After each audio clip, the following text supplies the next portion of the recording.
Friends, panipuri అంటే చాలామందికి ఇష్టము. ఈవినింగ్ కాగానే బయటెళ్ళి ఆ పానీపూరిని తీసుకొని వాళ్ళు అలా నీళ్ళ ముంచి ముంచి ఇచ్చి ప్లేట్లో పెడుతూ ఉంటే అది మనం ఇష్టంగా నోట్లో పట్టకుండా తింటూ ఉంటే భయ్యా తోడ ప్యాజ్దాలోనే ఇంకా కొంచెం ఆనియన్స్ ఎక్కువ వేసుకొని 20 రూపాయలకి 5 10 ఇస్తాడు. అది తీసుకొని మనం సాలిసాలకుండా తింటూ ఉంటాం కదా. ఇంట్లోనే చేసుకోవచ్చు పానీపూరి లవర్స్. వీడియో చూడండి. Hi friends, welcome to Sri Ruchi logs. నేను మీలా ఉన్నాయి. ఈరోజు వీడియోలో పానీపూరి ఎలా చేసుకోవాలో చూద్దాము. ముందుగా నానబెట్టిన బఠానీలు కుక్కర్లో వేసేసుకొని ఒక 3 బంగాళదుంపలు కట్ చేసి వేసుకోండి. నేను ఫుల్గా అలాగే వేసాను. ఒక 2 విజిల్స్ పెట్టేసుకోండి. అవి విజిల్ వస్తూ ఉంటే ఇక్కడ మనము పూరికి పిండి రెడీ చేసుకుందాము. 2 కప్పులంతా బొంబాయి రవ్వ అంటారు కదా, సూజీ రవ్వ, అది వేసేసుకొని 1 కప్ అంతా గోధుమ పిండి వేసుకొని ఇందులో కొంచెం సోడా ఉప్పు వేసుకొని బాగా కలిపేసుకొని కొంచెం కొంచెం వాటర్ వేసుకుంటూ కొంచెం పల్స్గానే కలుపుకోండి. ఎందుకంటే ఆ రవ్వ వాటర్ని అబ్జర్వ్ చేసుకుంటుంది కాబట్టి గట్టి పడిపోతుంది. ఒక తడి బట్ట వేసేసి పక్కన పెట్టేసండి. అది కొంచెం కుదురుకునే కొందరికి ఇక్కడ విజిల్స్ వచ్చేసి చూడండి. ఇది కొంచెం ఆరబెట్టేసుకుందాము. చూడండి, బాగా ఉడికిపోయింది. పప్పు కూడా బాగా ఉడికిపోయింది అనమాట. అది పక్కన పెట్టేసుకుంటే ఇప్పుడు పానీకి చింతపండు బాగా నానబెట్టేసి బాగా కలిపేసుకొని ఆ వాటర్ ఒక బౌల్లో వేసేసుకోండి.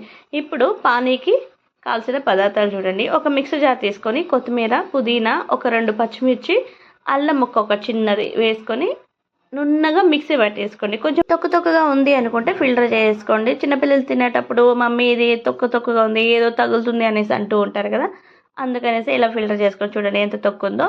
ఆ మిక్సీ జార్ కూడా కడిగేసుకొని ఇందులో వేసేసుకోండి. ఆ వాటర్ కూడా ఇలా ఫిల్టర్ చేసుకున్న తర్వాత దీంట్లో మనం కావలసిన పదార్థాలు యాడ్ చేసుకుందాము. కొంచెం పెప్పర్ పౌడరు, తగినంత ఉప్పు, కారం వేసుకోవాలి. అలాగే నిమ్మరసం కూడా పిండేసుకోవాలి. కొంచెం జీరా పౌడర్ కూడా యాడ్ చేసుకోండి.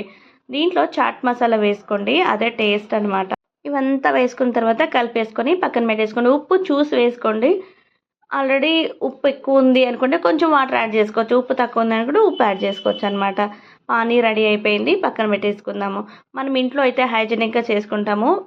వాటర్ కూడా మంచిగా వేసుకుంటాం అనమాట. బయట చేసేవాళ్ళు ఏ వాటర్ వేస్తారో తెలియదు. కొన్ని వీడియోస్లో మనం చూస్తూ ఉంటాం కదా, అందుకనేసి ఇంట్లోనే ప్రిపేర్ చేసుకొని ఎక్కువ కూడా తినొచ్చు అనమాట. ఇప్పుడు చూడండి, చాట్ రెడీ చేసేసుకుందాము. ఉడకబెట్టుకున్న బఠానీలు, బంగాళదుంపలు బాగా స్మాష్ చేసుకొని ఇందులో కొంచెం కొత్తిమీర, కొంచెం సన్నగా కట్ చేసుకున్న ఆనియన్స్, అలాగే కారం, ఉప్పు, పెప్పర్ పౌడర్ వేసుకొని బాగా కలిపేసుకొని దీంట్లో చాట్ మసాలా కూడా వేసేసుకోండి. ఉప్పు ఆల్రెడీ మనం ఉడకబెట్టుకున్నాం కాబట్టి కొంచెం చూసి వేసుకోండి. చాట్ కూడా రెడీ అయిపోయింది కాబట్టి ఇప్పుడు మనం పూరీలు రెడీ చేసుకుందాం. ముందుగానే కలిపి పెట్టుకున్నాం కదా, అది కొంచెం బాగా గట్టిపడి ఉంటుంది. మీరు కొంచెం వాటర్ తక్కువ వేసుకోండి. ఎక్కువ వేసుకున్నారంటే మళ్ళీ వేస్ట్ అయిపోతుంది. ఇలా బాగా కలిపేసుకోండి. మనం ఎంత ప్రెస్ చేసి కలుపుకుంటే అంత పర్ఫెక్ట్గా వస్తుంది. ఇలా బాగా చపాతీ కర్ర ఎత్తేసుకొని దుద్దేసుకొని పల్చగా, మీకు ఏదైనా మూత ఉంటే దాన్ని ఇలా ప్రెస్ చేసుకోండి. లేకపోతే కటర్ ఉంటే ఇలా కట్ చేసుకొని డీప్ ఫ్రైకి సరిపడా ఆయిల్ వేసేసుకొని బాగా వేడైన తర్వాత ఒక్కొక్కటిగా వేసుకోండి. అవే పైకి పొంగుతూ వస్తాయన్నమాట. అప్పుడు తిప్పేసి ఇలా ఫ్రై చేసుకోండి. అన్నీ ఇలాగే చేసేసుకోవాలి.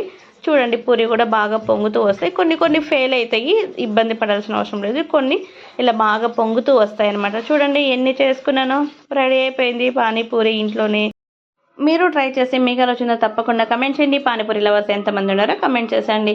ఆ మధ్యలో పూరిని ఇలా ప్రెస్ చేసి ఆ చాటీలో పెట్టుకొని ఆ పానీలో అద్దుకొని తింటూ ఉంటే అబ్బా ఇంకా తినాలనిపిస్తుంది. హైజీనిక్గానే ఉంటుంది. చూడండి, మనం ఇంట్లో చేసుకుంటే అవి చేసి నేను చూడండి ఎలా అయిపోయిన పూరీలో ఎక్కువ టైం పట్టిందనమాట.